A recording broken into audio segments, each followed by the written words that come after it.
If you have relaxed hair and it's been feeling a little off lately, maybe it's feeling dry, maybe it's breaking, or maybe it just doesn't feel like itself, there's a good chance the issue could be that your hair needs a better balance of protein and moisture. Hi, I'm Leah and welcome to my channel, ARelaxedGal. Here I share my experiences with oily skin and relaxed hair. If this is something that interests you, please go ahead and subscribe. Balancing protein and moisture is something that I had to learn early in my healthy hair journey because relaxed hair usually needs both. Just not always in the same amount and definitely not all the time. I've noticed that when my hair gets too much of one and not enough of the other, things can go downhill fast. My hair can start acting as if it's completely forgotten every good thing I've ever done for it. And honestly, if you're not paying attention to what your hair is telling you, it can be really easy to just keep using products that aren't really helping the actual problem your hair is having. So if you're having any of those problems, you want to go ahead and keep watching this video because I'm breaking down how I tell when my relaxed hair needs protein, when it needs moisture, and how it helps me to figure out which conditioners I need to reach for. Because of how the relaxing process works and permanently changing the hair structure, relaxed hair tends to be fragile. That means our hair strands usually need a little more intentional care to stay healthy, and that is where protein and moisture each play a role. Protein helps to reinforce the hair shaft, meaning it can temporarily strengthen weak areas in the hair and help reduce breakage when our hair feels too soft or overly elastic. Moisture is what helps our hair stay soft and flexible and manageable. It helps to prevent that dry, brittle feeling that can lead to our hair snapping and split ends. Knowing the common signs of a lack of protein or moisture is just really helpful because sometimes it can be tricky to know what your hair really needs. For example, hair breakage can look like dryness when it's actually a lack of strength or protein. And sometimes when our hair feels weak, it's actually overloaded with protein and is desperate for some moisture. When you really break it down, protein treatments can help when your hair feels really weak, especially after things like a fresh relaxer, heat styling, or even just a lot of manipulation from hairstyling. A few signs your hair may need protein are your hair stretches a lot when it's wet and it doesn't spring back to its regular length. Your strands are feeling overly soft or just kind of almost mushy. Your ends are feeling weak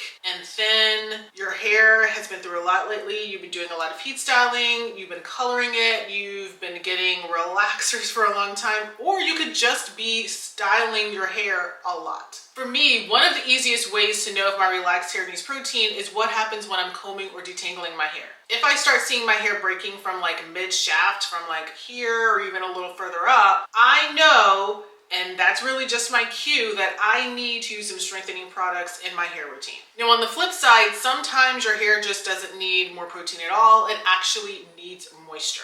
A few signs that your hair needs some moisture added to it is that your hair is feeling rough or hard. A few signs that your hair needs moisture is that your hair is feeling rough or hard. Your hair strands snap quickly when they're stretched. Your hair is tangling more easily than usual. Your hair is looking dull. It doesn't have that nice shiny look to it anymore. Your ends are feeling dry no matter how much moisture you're applying to them. My cue for when my hair needs moisture is that it is drying out a few days after I wash it. And no matter what I do, I can't get it to feel or stay moisturized. Now, another thing that can be confusing when it comes to giving your hair protein or moisture is that not every conditioner that you would use on your hair to help clearly says whether it's protein-based or it's moisturizing. Some products make it very obvious, and for the most part, I think most of them just make it too hard. The conditioners that make it obvious will have words like strengthening, repair, anti-breakage, reconstruction as clues that the conditioner contains some kind of protein or is to help strengthen your hair. Moisturizing conditioners typically focus more on softness and slip, so you'll see words like moisturizing, hydrating, softening, smoothing, and detangling if it's a moisturizing conditioner. Now for the rest of the conditioners that don't make it obvious on their packaging, I always go straight to the ingredient list because that's a really great way to find out what types of benefits that conditioner is going to give your hair. When I look at the ingredient list and I see things like hydrolyzed keratin, silk amino acids, hydrolyzed wheat protein or hydrolyzed rice protein, collagen amino acids, or soy protein, I know that that conditioner is a protein-based conditioner, particularly if those ingredients are closer to the top of the ingredient list. When it comes to moisturizing conditioners, I look for things like aloe vera, glycerin, panthenol, honey, or cetyl alcohol. Once you start recognizing these ingredients and know what they do, it gets a lot easier to know what you're putting on your hair. Now, one thing to keep in mind with moisturizing conditioners is that some of them still contain a little bit of protein. I usually consider it a moisturizing conditioner if the protein ingredient is lower on the ingredient list and the main purpose of the product is hydration or moisturizing. That's just my own personal rule that I use, and it's worked for me in my hair, and I definitely had to learn about that through some trial and error. Another thing I learned through trial and error was assuming every deep conditioner is automatically moisturizing.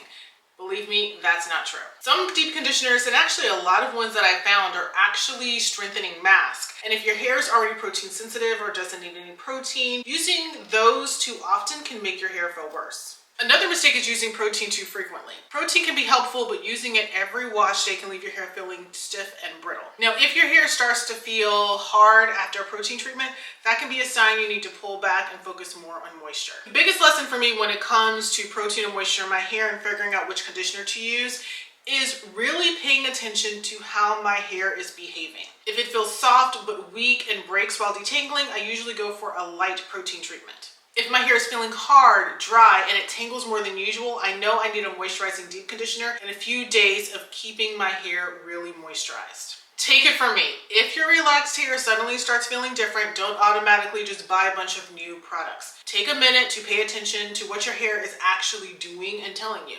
Is your hair feeling soft and weak, or is it feeling dry and brittle? Noticing that simple difference can tell you a lot about whether your hair needs protein or moisture. Once I started paying attention to that, it made choosing products such as hair conditioners so much easier, and it really helped me to avoid a lot of unnecessary breakage and even damage to my hair. Let me know in the comments how you tell when your hair needs protein or when it needs moisture. And if this video was helpful, give it a like, share the video, and subscribe to the channel. And after you've done all of that, go ahead and check out this video here that YouTube selected just for you. Thanks for watching, and I'll see you in the next one.